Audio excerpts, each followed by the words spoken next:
Oi, tudo bem? Aqui é o professor Cristóvão, professor de História do terceiro ano A, B, C e D, da Escola Estadual Professor Silvio de Oliveira.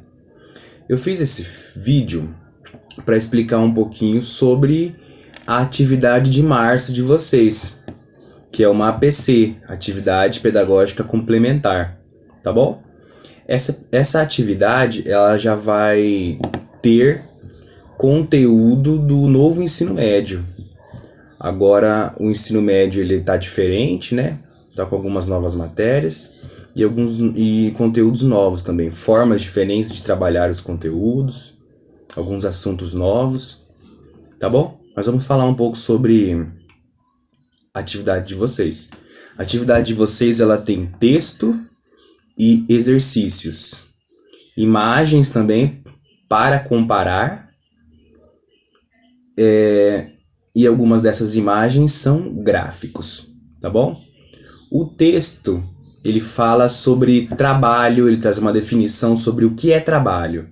O assunto principal dessa primeira atividade de história dos terceiros anos será trabalho.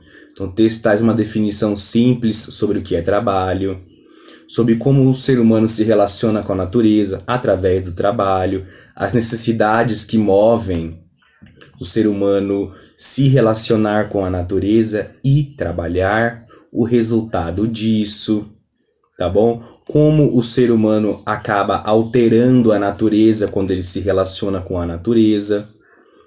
E depois dessas explicações básicas, dessas definições, o texto ainda traz um histórico de como o ser humano trabalhava nas diferentes partes ou épocas da história da humanidade, de toda a humanidade no mundo. Na pré-história, trazendo como se trabalhava nessa época, na Idade Antiga, na Idade Média, na Idade Moderna e na contemporânea.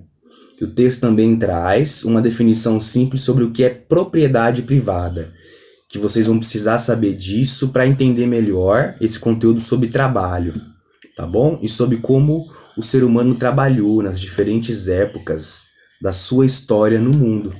Depois desse texto, nós temos atividades. Atividade 1 e 2. A 1 é uma entrevista que você vai fazer, lembrando de forma segura, da forma mais segura possível, né, para não se contaminar com o coronavírus. Depois você vai pegar o resultado dessa entrevista e escrever ela de forma simples, como um texto simples, de no mínimo 10 linhas. E depois, a atividade 2 são imagens e gráficos para você comparar e assim concluir e explicar para mim como era o trabalho no século passado e nas décadas passadas, né, no Brasil, e como está o trabalho hoje. Você vai comparar isso e vai contar para mim. Construindo, assim nós vamos construindo o conteúdo, nós vamos refletindo também esse conteúdo juntos, tá bom? Qualquer dúvida eu tô aqui, eu sou o professor Cristóvão de História. Tô à disposição. Obrigado.